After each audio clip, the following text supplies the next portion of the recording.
Hello my friends, my name is Viktor Fursov. Today I'm in the laboratory in the Kyiv, the capital of Ukraine, in the Institute of Zoology. And just now it's December 21st.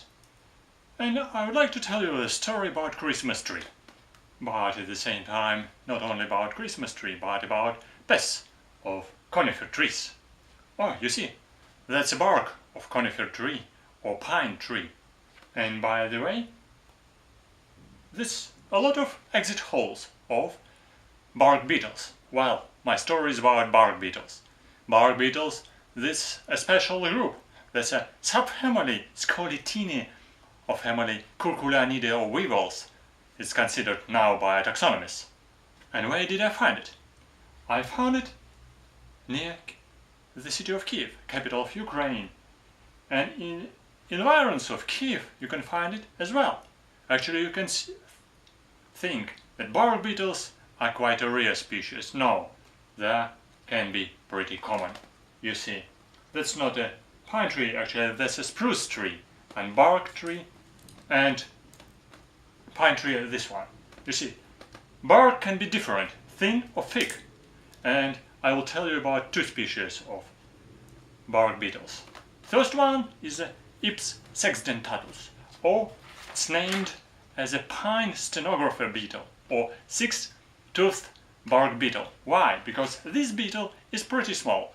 This beetle just only 5 or 7 or even 8 millimeters, the biggest of a family in the genus Ips. But this beetle is living in inner bark of a pine tree and making long, very long tunnels. You can see here, for instance, this piece of bark is completely eaten by adults. And when I just took off the bark, here I found different longitudinal tunnels of adults, of females and males of this bark beetle. Actually, this beetle can damage weakened, stressed and even healthy trees of pine trees. Well, and it causes the damage of healthy trees. Yes, indeed.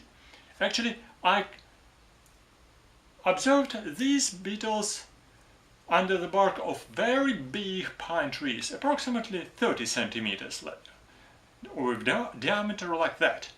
So they can damage even huge trees up to maybe 10 or 15 meters high.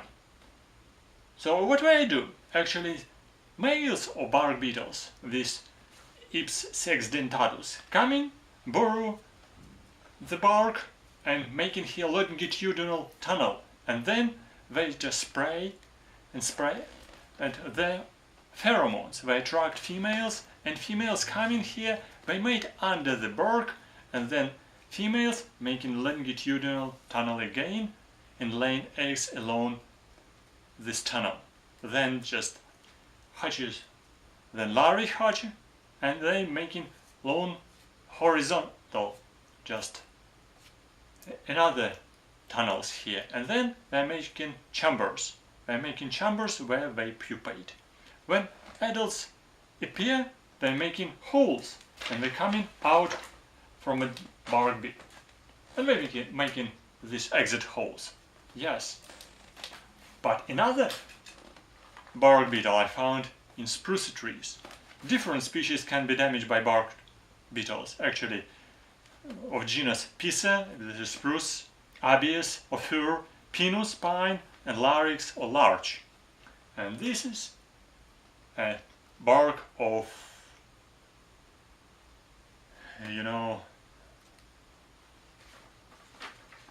of fir tree. Yes. Oh no, it's a spruce tree. Well, but you can see here many exit holes. These exit holes of another species, Ips typographus, also very dangerous pest of spruce trees, because this tree will also diameter from 15 centimeters like this, or even like that. Larix or large about 30 centimeters were damaged. And of course, when I just took off this bark were already dead. So this dead bark could fall down from a tree on the ground, and it's quite easy to recognize infested tree. And when I just took it off out of tree, I found here under the bark adults. Not a little number, but a huge number. The infestation were really huge, from 50 to 60 individuals, specimens of bark beetles, typographus, I have collected under the bark. And they were still alive. That was already in September, in October of this year, 2030, they were alive. It was the second generation of a bark tree, typographus.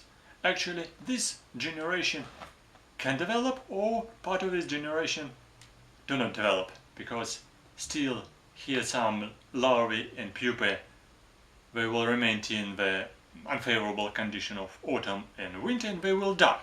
But some of adults were emerged, and they, of course, after emergence they need maturation, feeding, and then later again they're starting either just to infest in other trees, or they hibernate under the bark of tree. First generation emerged in summer, and second emerged in late autumn. And of course there are some special conditions that they can survive. They can survive during the hibernation. They can survive either in the litter under the trees, litter of leaves, needles, and just small stems on the ground, or we can hibernate just under the bark of trees. So if there is a snow, huge snow, they easily hibernate in the litter. If there's no snow, they will die, part of them at least will die. But still some of them survive here, and in May, in June, they will emerge and infest new trees. So, and of course, you can see that this is a huge infestation of this spruce tree, and of course this is a great damage for spruce trees here. Actually, these spruce trees were introduced here, but nevertheless, in Carpathian region, spruce trees are very common. They can be also heavily damaged and heavily infested by this bark beetle. And what else I will tell you? Actually, I used my aspirator for collecting these beetles. This aspirator, and beetles were not very big, this typographus just 4-5 millimeters, so here maybe 50 individuals, and I used my aspirator for collecting them. And I also found that there are some entomophagous insects can be found under the bark of trees. Because here I found some mating chambers and developing chambers of larvae, and I found some larvae they have not belonged to bark beetles. They were hymenopterous larvae. I put them just to some my boxes, and in these jars some entomophagous insects, just halcidoid wasps, parasitic wasps, and braconid wasps as well, emerged, and now they are also coming in some of my samples. I just collected recently pteromalid calcid wasps, and some braconid wasps are also coming just recently, already in November and in December, because if you keep some of this bark in warm conditions, so the larvae of hymenopterous insects they will develop and they will pupate, and adults will emerge very soon. So that's a little bit about entomophagous insects, which they will reduce population of bark beetles. But nevertheless, these bark beetles are quite dangerous. It needs to be controlled. These trees must be observed. They can be just either cut, or logs can be removed from the place where these pests were found. And of course, these careful observations obviously very important to reduce infestation of these trees like spruce, pine trees and large, just in native forestry condition or in parks around cities, because such trees as spruce trees, pine trees were very common in urban parks, and they can be carefully controlled by forestry specialists. So that's a story about bark beetles, and so see my another stories, and see you soon. Good luck.